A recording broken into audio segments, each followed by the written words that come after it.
Welcome back to Non-Commissioned News, everyone. Nonpartisan commentary on the military matters that matter to us.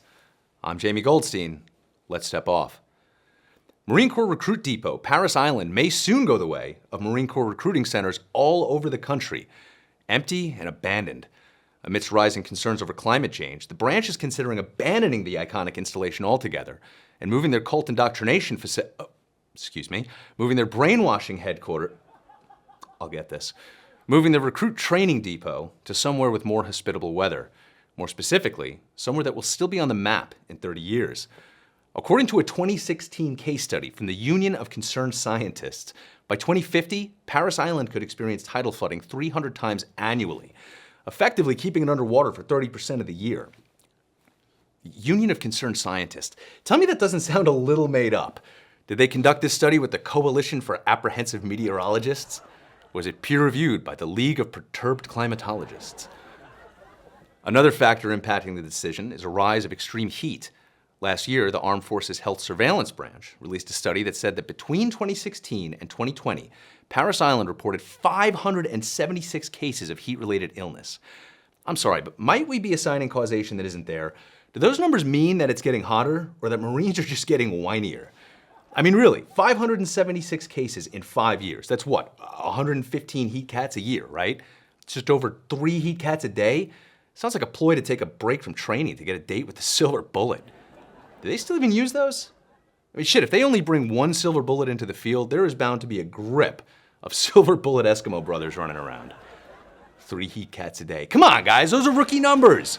If anything, we gotta pump those rookie numbers up.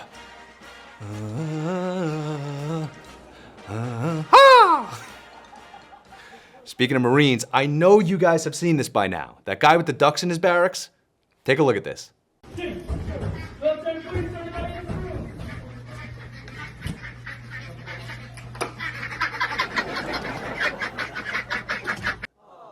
Aww. Back towards the end of May, 29 Palms Office of the Provost Marshal was investigating a negligent discharge at the Air Ground Combat Center. While they were clearing and searching barracks rooms during a shelter-in-place, they found that. A duck coop built into what appeared to be a TA-50 closet. You know, this is some Marine Corps trash for sure, but this isn't even close to the strangest crap that I've seen in the barracks. One time, during a very routine room inspection, our platoon sergeant found a private's mother hiding in his closet. And it was like 08 a.m. in the morning. And she lived like 3 states away, so you know she spent the night. By the looks of things, probably in bed with him. Look, as embarrassing as it is for your NCO to find your mom in your barracks room, it's not nearly as bad as your platoon sergeant finding her in your battle buddy's barracks room. I mean, there's no living that down, right? Hey, heard you failed your height and weight, fat ass. Yeah, well, I heard Wagner f***ed your mom, so...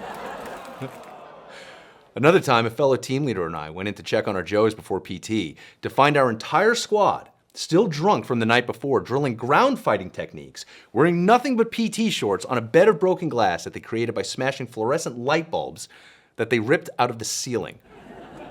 Point is, Joe's gonna Joe, and boot's gonna boot. Yet another arrest within the Air Force, this time in connection with an insider attack on US forces in Syria.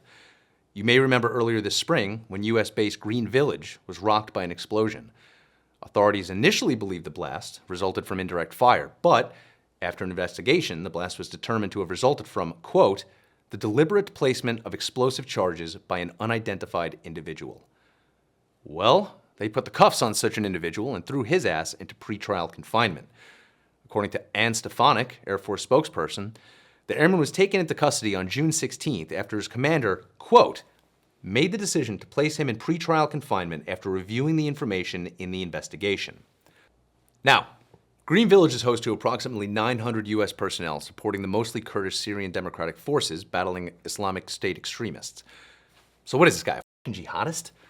We just had some loser from the army arrested for plotting to murder members of his unit in the name of some satanic neo-Nazi cult called the Order of the Nine Angles. I subscribe to the theory that once is an isolated incident, twice is a coincidence, but more than that is a pattern. And the reality is, since Afghanistan started to go the way of Vietnam, we've definitely seen an uptick in not just insider attacks, but insider attacks committed by US forces.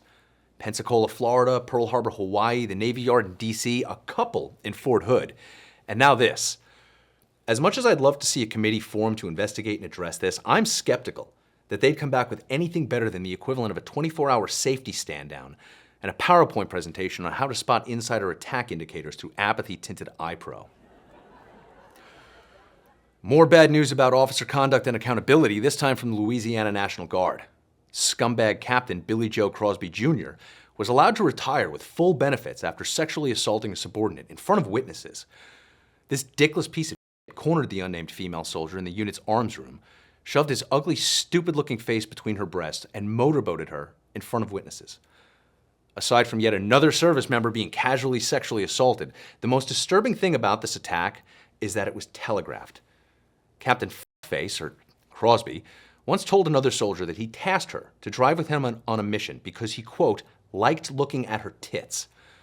When he found out that she was up for promotion, he spoke brazenly and frequently about motorboating her on stage at her promotion ceremony. It was because of these threats that the soldier declined the ceremony entirely. Can you imagine being up for promotion and declining the opportunity to be recognized and celebrated for your hard work and dedication because of a looming threat from your superior who intends to publicly sexualize and assault you in front of your peers? On a marginally positive note, a number of witnesses reported the incident immediately. I'd be happier to hear that the E4 Mafia curb stomped the motherfucker. But let's be real. Witnesses speaking up and demanding accountability after an incident like this is a significant step forward for military culture. And while these witnesses are obviously unidentified, I'd like to extend a sincere and heartfelt thank you to all of them. It's that level of integrity, care for your battle buddy, and exemplification of our warrior ethos that our military needs more of. While justice came swiftly, it was hardly appropriate. Initially charged with conduct unbecoming of an officer, assault consummated by battery, and abusive sexual contact, JAG ultimately dropped the abusive sexual contact charge as part of a deal for a guilty plea. Dropping abusive sexual contact allowed the disgraced former captain to retire with full benefits. What a fucking sham. Look, I'm glad that this guy isn't getting away clean, but allowing this piece of garbage to retain his benefits for the rest of his life doesn't seem fair compared to the soldier who has to carry the trauma of her assault for the rest of hers. Billy Joe Crosby Jr., if your father isn't fortunate enough to be dead, I hope he has the good sense to change his name so he doesn't have to spend the rest of his days being a namesake to a piece of shit like you. And on that note, smoke him if you got him. This is a soft knock to detain the target. Benim evim çok dayanıklıdır. Allahu Ekber!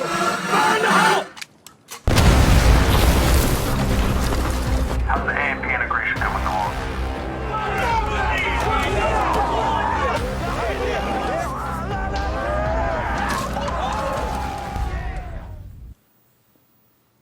A Grunt's Life Season 2, August 17th, Episode 6. The second half of the season is more up than the first. Don't miss it.